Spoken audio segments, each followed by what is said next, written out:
Epaminondas is a strategy board game invented by Robert Abbott in 1975. The game is named after the Theban general Epaminondas, known for the use of phalanx strategy in combat. The concept of the phalanx is integral to the game.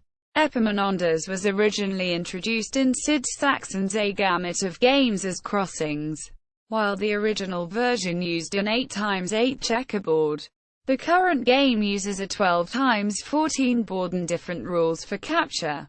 When published, it claimed to be one of the first modern games to acknowledge the name of its inventor in its rules. Phalanx. In the game, a phalanx is a horizontal, vertical, or diagonal line of two or more stones of the same color, with no empty spaces or enemy stones between them. A stone may belong to more than one phalanx, depending on the direction considered. Rules. Moves. White moves first, then turns alternate. A player can move a single piece one space in any direction, the same as a king in chess. A player can, instead, move a phalanx any number of spaces equal to or less than the number of pieces in the phalanx. All the pieces in the phalanx must all move in the same direction, and that direction must be along the line of the phalanx. For example, a phalanx of 3 stones along a diagonal can move 3, 2, or 1 spaces along that diagonal. A player does not have to move an entire phalanx. The player can split the phalanx into 2 parts as long as the subset moved is continuous and moves no further than its length. A phalanx cannot move through or across pieces of the same color. To keep the game from ending in a draw due to copycat moves, there is an additional rule. No player may move a piece onto their opponent's home row if that move creates a pattern of left-to-right symmetry on the board.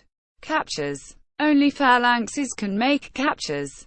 Capturing is never compulsory. The headpiece of a phalanx may land on an enemy stone if the number of the following opponents' stones in the direction of the phalanx movement and including the stone directly hit is strictly smaller than the number of stones in the moving phalanx.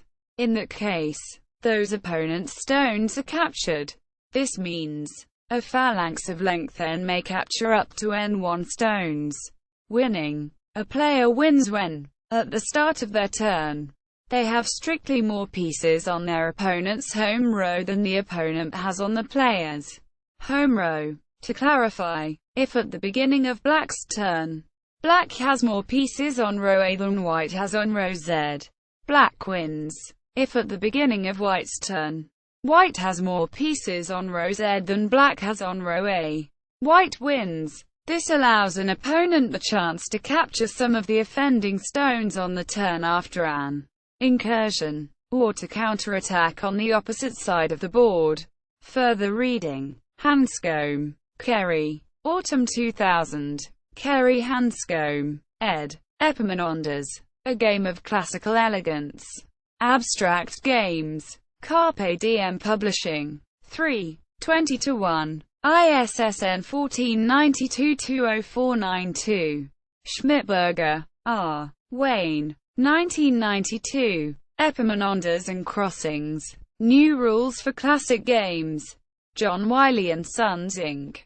pp. 91-3. ISBN 9780471536215.